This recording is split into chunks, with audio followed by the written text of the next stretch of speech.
दोस्तों आप में से बहुतों की ये क्वेरी आती है कि हमने एक एजुकेशनल यूट्यूब चैनल स्टार्ट तो किया और उसमें हम रेगुलरली वीडियोस भी अपलोड कर रहे हैं, बट ना तो उसमें हमको व्यूज़ मिल रहे हैं, ना ही हमारे सब्सक्राइबर काउंट गेन हो रहा है। तो क्या हमको उस चैनल को कंटिन्यू करना चाहिए कि नहीं? अगर आपकी भी ये प्रॉब्लम है तो ये वीडियो सिर्फ आपके लिए। इनफैक्ट अगर आप एक नया एजुकेशनल यूट्यूब चैनल स्टार्ट करने भी जा रहे हैं तो आपको ये वीडियो ज़रूर देखना चाहिए, क्योंकि ऐसे हज़ारों यूट्यूब चैनल डेली स्टार्ट हो रहे हैं और डेली बंद हो रहे हैं। क्यों? क्योंकि ना उनको व्यूज़ मिल रहे हैं, ना सब्सक्राइबर काउंट मिल रहे हैं। तो आखिर एक एजुकेशनल यूट्यूब चैनल का बेसिक पर्पस क्या होना चाहिए, वो आज हम इस पर्टिकुलर वीडियो में डिस्कस करेंगे और ये डिस्कस करेंगे कि आप उस पर्पस को कैसे अटेन कर सकते हैं। I am Gagan Laddha, I am a teacher turned entrepreneur and now the founder of Evardemy which is helping teachers to create their own online academy. और मेरे साथ इस वीडियो के एंड तक बने रहिएगा। दोस्तों आगे बढ़ने के पहले इस चैनल को सब्सक्राइब जरूर करें और बेल आइकन जरूर दबाएं, जिससे आपके आने वाले वीडियोस कोई भी मिस ना हो। इसमें हम यही डिस्कस करते हैं कि आप किस तरह से अपने ऑनलाइन कोचिंग बिजनेस को ग्रो कर सकते हैं। सबसे पहले तो दोस्तों ये समझना ज़रूरी है कि आपके YouTube चैनल का पर्पस बेसिकली क्या है। क्या आप एक इन्फ्लुएंसर बनना चाहते हैं या फिर आप अपने कोर्सेज सेल करना चाहते हैं? बिकॉज ये दोनों डिफरेंट पर्पसेस हैं। हमारी गलती होती है कि हम इन दोनों पर्पस को मिक्स करने की कोशिश करते हैं। तो अगर आप एक इन्फ्लुएंसर बनना चाहते हैं, that is perfectly fine. Influencer का काम रहता है कि ज़्यादा से ज़्यादा आप कंटेंट्स उसमें डालें, ज़्यादा से ज़्यादा आप उसमें व्यूज़ गेन करें, ज़्यादा से ज़्यादा सब्सक्राइबर गेन करें, और उसके बाद जब उनके 1 मिलियन 2 मिलियन से ऊपर सब्सक्राइबर हो जाते हैं तब उनके पास स्पॉन्सरशिप्स आती है और वो लोग उनके प्रोडक्ट्स को, दूसरों के प्रोडक्ट को वो लोग प्रमोट करते हैं और वहाँ से उनकी अर्निंग होती है। तो ये मॉडल होता है दोस्तों इन्फ्लुएंसर का model, which is perfectly fine, बहुत अच्छा मॉडल है। बट प्रॉब्लम इसमें ये है कि इसकी जो सक्सेस प्रोबेबिलिटी है वो बहुत कम है। सक्सेस प्रोबेबिलिटी इज जस्ट 1:1000, मतलब 1000 यूट्यूबर जो इन्फ्लुएंसर बनने की सोचते हैं उसमें से सिर्फ एक ही सक्सेसफुल हो पाता है। आपने देखा होगा हर एक का यही सपना रहता है कि ज़्यादा सब्सक्राइबर गेन करो, ज़्यादा व्यूज़ गेन करो, लेकिन कितने लोग उस चीज़ में सक्सेसफुल हो पाते हैं? बहुत कम। तो इसकी जो प्रोबेबिलिटी है डेट इज जस्ट 1:1000। दूसरा जो मॉडल है जो हमारे काम का है, जो ज़्यादातर एजुकेटर्स चाहते हैं ये मॉडल को अडॉप्ट करना, that is selling their courses. उनके ऑलरेडी एक पेड कोर्सेस आ रहे हैं, उसको वो लोग यूट्यूब चैनल के थ्रू सेल करना चाहते हैं। तो ये मॉडल की आज हम बात करेंगे दोस्तों कि इसका अगर आप इस पर्पस से हैं, आप अपने कोर्सेज को सेल करना चाहते हैं, तब आपके यूट्यूब चैनल का बेसिक पर्पस क्या होना चाहिए। अगर आप अपना कोर्स सेल करना चाहते हैं एज एन इन्फ्लुएंसर नहीं, आप as a coaching business owner अगर आप अपने कोर्सेज को सेल करना चाहते हैं, तब आपके यूट्यूब चैनल का जो पर्पस है वो होना चाहिए, सबसे पहली चीज़ है कि ट्रस्ट गेन करना। क्योंकि जब तक आपके यूज़र का आपके ऊपर ट्रस्ट नहीं होता है तब तक वो आपके ऑनलाइन कोर्सेज को या फिर आपके कोर्सेज को, आपके कोचिंग इंस्टीट्यूट के कोर्सेज को वो परचेज नहीं करता। Trust is the main factor. Okay, तो सबसे पहला जो काम होता है वो ट्रस्ट का रहता है, क्योंकि जिस भी बंदे को हम यूट्यूब में देखते हैं, रेगुलरली किसी के हम कांटेक्ट में रहते हैं, तो हमको एक ट्रस्ट डेवलप होता है। एक बड़े ब्रांड आप कोई भी यूट्यूब में आप देख लीजिए, लेट सपोज विवेक बिंद्रा है, हमको उनके ऊपर ट्रस्ट है। आज वो कोई भी कोर्स, आज 1-1 लाख रुपए के कोर्सेज भी अगर सेल करते हैं तो बहुत से लोग, हजारों लोग खड़े हो जाते हैं। क्यों? Just because of that trust factor. तो एक तो आपका पर्पस होना चाहिए, जब आप कोर्सेज सेल करना चाहते हैं तो आपके यूट्यूब चैनल का जो पहला पर्पस है वो होना चाहिए कि ट्रस्ट गेन करना। Second very very important purpose is the collection of lead. एक बहुत अच्छा जरिया रहता है YouTube channel free of cost lead collection का, क्योंकि बहुत ही जो बोलना चाहिए नर्चर्ड लीड इसमें से आती है, हॉट लीड इसमें से आती है। जो लोग ऑलरेडी आपको जानते रहते हैं वो आपके पास आते हैं और उनके जो चांसेस ऑफ कन्वर्जन रहते हैं वो मैक्सिमम रहते हैं। तो ये दो पर्पस हमारे रहने चाहिए, एक तो ट्रस्ट गेन करना, दूसरा लीड कलेक्शन। तो ये दोनों पर्पस को आप किस तरह से मेंटेन कर सकते हैं वो अब हमको देखना है। अब देखिए ये चीज़ आपको अब समझ में आ गई कि भाई हमको इन्फ्लुएंसर नहीं बनना है। इन्फ्लुएंसर नो डाउट इस प्रोसेस में अगर आप चलते रहे और इन्फ्लुएंसर बन गए तो वो तो बहुत अच्छी चीज़ है, बट आप अगर पूरी तरह से फोकस इन्फ्लुएंसर पे करेंगे तो फिर आपका जो मेन पर्पस है वो मिस हो जाएगा। ओके, तो जब आपको इन्फ्लुएंसर नहीं बनना है तो आपको ऑब्वियसली नंबर ऑफ व्यूज से या फिर कितने नंबर ऑफ सब्सक्राइबर हो रहे हैं इससे आपको मतलब नहीं होना चाहिए। आपको इससे मतलब होना चाहिए कि जितने भी व्यूज आ रहे हैं उसमें मेरे काम के लोग कितने हैं, उसमें से मैं कितने ज़्यादा लोगों को कन्वर्ट कर सकता हूँ अपने कोर्सेज को सेल करने के लिए। ओके, मतलब अगर 100 लोग भी आ रहे हैं, 100 में से अगर 10 लीड मेरे काम की मिल रही है और उसमें से एक कोर्स भी परचेस कर रहा है, तो that is far better than कि अगर मेरे वीडियो को 10,000 व्यूज़ मिल रहे हैं लेकिन उसमें से एक भी कोर्स मेरा सेल नहीं हो रहा है। तो ये आपका पर्पस जो है ये परफेक्टली आपको एक क्लैरिटी इस पर्पस में होनी चाहिए।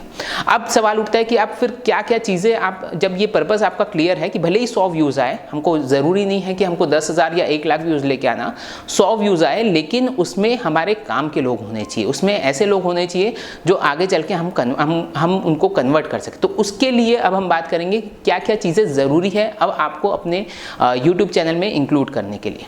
सबसे पहला जो काम होता है दोस्तों वो होना चाहिए आपकी नीश को डिफाइन करना, आपकी ऑडियंस को डिफाइन करना। किस ऑडियंस को आप केटर करना चाह रहे हैं, जो ऑडियंस आपके कोर्सेज परचेज करने के लिए रेडी है उस ऑडियंस को ही आपको केटर करना है। यूजुअली हम नहीं तो करते क्या है कि हम एक वीडियो एक टॉपिक से बना दिए, फिर दूसरा वीडियो कंप्लीटली इररिलेवेंट टॉपिक का बना दिए, फिर तीसरा वीडियो अलग ही कोई व्लॉग लिख दिए, व्लॉग का बना दिए। तो ये सारी चीज़ जो होती है वो दोस्तों मिसमैच होती है। अगर आपका यूज़र आपके चैनल में आ रहा है उसको पता रहना चाहिए कि भाई ये मेरे काम का चैनल है, क्योंकि इसके जितने भी कंटेंट्स रहते हैं वो सब मेरे काम के रहते हैं। तो वहाँ से आपको आपकी एक जेन्युइन ऑडियंस है वो वहाँ से बिल्डअप होना शुरू होती है। दूसरी जो ज़रूरी चीज़ है कि आपकी जो ऑडियंस है उनकी बर्निंग प्रॉब्लम्स क्या क्या है, आज की डेट में किस बारे में वो लोग सबसे ज़्यादा सर्च करते हैं गूगल में या फिर यूट्यूब में। ऐसे टॉपिक्स को आप नोट डाउन करें और उन टॉपिक्स पे वीडियोस बनाना शुरू करें। वो टॉपिक कहाँ से मिलते हैं इसको अगर आप जानना चाहते हैं तो आप इस वीडियो के नीचे कमेंट कर सकते हैं। मैं एक सेपरेट वीडियो बनाऊंगा, आपको बहुत सारे फ्री सोर्सेस बताऊंगा जहां से आपको टॉपिक्स मिल सकते हैं कि आप किस किस टॉपिक में जो लेटेस्ट सर्च टॉपिक आपकी ऑडियंस के द्वारा है तो वो ऐसे टॉपिक आप निकाल सकते हैं और उस पर वीडियोज बना सकते हैं। तो सेकेंड आप इंपॉर्टेंट स्टेप कि ऐसे टॉपिक पे प्रॉब्लम सॉल्विंग जो ऐसे टॉपिक्स जो उनकी प्रॉब्लम को सॉल्व करें उन टॉपिक्स पे ही अब आपको वीडियोज बनाने शुरू करने हैं। Third important thing, when you are in the online coaching business, जब आप अपने कोर्स सेलिंग के बिजनेस में हैं तो आपकी कोई भी वीडियो बिना कॉल टू एक्शन के खत्म नहीं होना चाहिए। आपकी ऑडियंस को एग्जैक्टली पता होना चाहिए कि इसके बाद उनको करना क्या है, अदरवाइज आपका वो वीडियो जो है वो वेस्ट है। ओके, तो इसलिए या तो आप अपने टेलीग्राम ग्रुप में या फिर आप अपने व्हाट्सएप ग्रुप में या फिर अपने मोबाइल एप्लीकेशन में कहाँ पर आप उनको बुलाना चाहते हैं जहाँ आप उनको और भी ज़्यादा वैल्यूएबल कंटेंट्स आप प्रोवाइड कर सकें। क्योंकि ये जो ऑनलाइन कोचिंग बिजनेस का जो सिस्टम है वो इसी तरह से काम करता है कि पहली बार आपकी ऑडियंस जो है वो आपसे इंटरेक्ट करती है, धीरे धीरे वो आपके पास आएगी, आपके ऊपर ट्रस्ट होगा एंड देन फाइनली वो आपसे कोर्स परचेस करती है। कोई भी पहले इंटरेक्शन में नहीं करता है। तो इसके लिए ज़रूरी है जो आपके काम के लोग हैं, जैसे मैंने आपको कहा कि 100 लोग भी 100 व्यूज़ भी आ रहे हैं तो उसमें से 10 लोग अगर आपके काम के हैं और एक कन्वर्जन हो सकता है, तो वो 10 लोग को आपको एंगेज करने के लिए कोई एक जगह चाहिए। या तो आपका टेलीग्राम ग्रुप हो सकता है, आपका व्हाट्सएप ग्रुप हो सकता है या फिर मोबाइल एप्लीकेशन हो सकता है जहाँ आप और भी ज़्यादा वैल्यूएबल कंटेंट्स आप उनको प्रोवाइड करना शुरू कर सकते हैं। So third important step is call to action. आप हर वीडियो में डालें कि आप हमारे टेलीग्राम ग्रुप को ज्वाइन कर ले, लिंक आप दे सकते हैं, या फिर आप हमारे मोबाइल एप्लीकेशन को इंस्टॉल कर ले, मोबाइल एप्लीकेशन की लिंक आप उसमें दे सकते हैं। तो ये सारी चीज़ आपको देना बहुत ज़्यादा ज़रूरी है। एंड देन मैंने आपको बताया कि जब आपकी ऑडियंस आपके पास आ रही है in the form of mobile application, in the form of Telegram और व्हाट्सएप ग्रुप, वहाँ पर आप उनको डिफरेंट वैल्यूएबल कंटेंट्स आप और उनको प्रोवाइड करना शुरू करें। वहाँ आप उनको नोट्स प्रोवाइड कर सकते हैं, आप उनको कुछ टेस्ट सीरीज प्रोवाइड कर सकते हैं, कुछ मटेरियल प्रोवाइड कर सकते हैं, कुछ ई बुक्स प्रोवाइड कर सकते हैं, कुछ एक अलग से वीडियोस प्रोवाइड कर सकते हैं। तो आप उनको वहाँ पर बुला के कुछ लाइव सेशंस आप प्रोवाइड कर सकते हैं। तो उन ऑडियंस को आप जोड़े रख सकते हैं और एक ट्रस्ट फैक्टर जो है वो उस ऑडियंस पे डेवलप होता है। और इन सब चीज़ों को मेजर कैसे करना है, अगर आप अपने कॉम्पिटिटर्स की कंपेयर करके मेजर करेंगे कि यार उसकी 10,000 व्यूज़ थी, मेरी तो 100 व्यूज़ ही आई है तो इसलिए मैं अब अगली बार से बनाऊंगा नहीं, तो आप वहीं पर ख़त्म हो जाएंगे। आपको मेजर इस तरीके से करना है कि आपके काम के लोग कितने मिल रहे हैं और आपके जो वीडियोज़ जो है वो कितने ज़्यादा तेज़ी से बढ़ रहे हैं, आगे बढ़ रहे हैं इन द सेंस भले ही उसमें 100 व्यूज़ रहे लेकिन वो 100 व्यूज़ आपके काम के है कि नहीं। तो इसके लिए एक बहुत इंपॉर्टेंट मैट्रिक्स रहता है एनालिटिक्स में, वो रहता है वॉच टाइम, कि आपकी ऑडियंस जो है वो कितना रिटेन हो रही है, आपके वीडियो में जब आने के बाद वो कितना ज़्यादा रिटेन हो रही है, ये चीज़ आपको ध्यान देना बहुत ज़्यादा ज़रूरी है। अगर वो चीज़ आपकी हो रही है तब आप मान सकते हैं कि आप एक सही पाथ पे हैं और देर सवेर फिर आपका रिजल्ट जो है वो इसमें मिलना शुरू होगा। And last important thing, you must not hesitate to promote yourself. जब आप एक पेड कोर्स सेल कर रहे हैं तब आपको ये चीज़ समझना चाहिए कि आपको कुछ अमाउंट उसमें इनपुट देना पड़ेगा, तभी आपको कुछ अमाउंट और उसके मल्टीपल में कुछ अमाउंट आपको आउटपुट मिलेगा। ओके, तो इसलिए when you are expecting 10x, at least you must be eager to spend x। तो आप x डालेंगे तभी आपको वहाँ से 10x का रिटर्न मिलेगा। तो अगर आपको ये चीज़ समझ में आ गई कि भाई 100 व्यूज़ में एक बंदा काम का हमको मिल रहा है, तब आप अपने वीडियोज़ को फिर प्रमोट कर सकते हैं और ये देख सकते हैं कि कितने नंबर ऑफ व्यूज़ आप उसमें इंक्रीज़ करें, सो डैट कि आपके काम के लोग, प्रमोशन में एक अच्छी चीज़ ये रहती है डिजिटल मार्केटिंग में कि आप एग्जैक्टली जो जितने लोग आपके काम के लोग रहते हैं आप एग्जैक्टली उन तक पहुँच सकते हैं।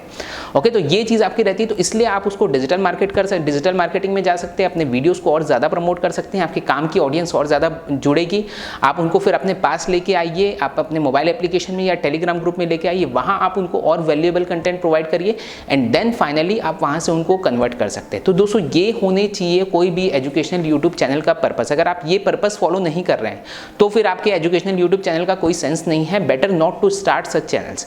ओके, तो ये ज़्यादातर प्रॉब्लम इसलिए होती है, क्यों हम बंद कर देते हैं आधे में, क्योंकि हमको हमारा पर्पस क्लियर नहीं होता। हम चाहते हैं हमारे कोर्स सेल करना, लेकिन हम बिहेव करते हैं कि इन्फ्लुएंसर की तरह कि हमारे व्यूज़ बढ़ते जाए, हमारे सब्सक्राइबर बढ़ते जाए, विच इज़ ओके, उसमें कुछ गलत नहीं है। अगर होता है तो अच्छी चीज़ है, लेकिन नहीं भी होता है तो जितने भी आपके व्यूज़ आ रहे हैं, जितने भी आपके सब्सक्राइबर आ रहे हैं, उसमें से आपके काम के लोग कितने हैं, ये उसमें से डिटेक्ट करना आपको बहुत ज़रूरी है। और अगर आप अपना ऑनलाइन कोचिंग बिजनेस स्टार्ट या फिर ग्रो करना चाहते हैं तो हमारे वर्कशॉप्स होते हैं, वेबिनार्स होते हैं, फ्री वेबिनार्स होते हैं, उसको ज़रूर आप अटेंड करें। उसमें ऐसे बहुत से टिप्स आपको बताए जाते हैं किस तरह से आप अपने बिजनेस को, कोचिंग बिजनेस को ग्रो कर सकते हैं। So I wish you all the very very best for all your future endeavours. Thank you so much.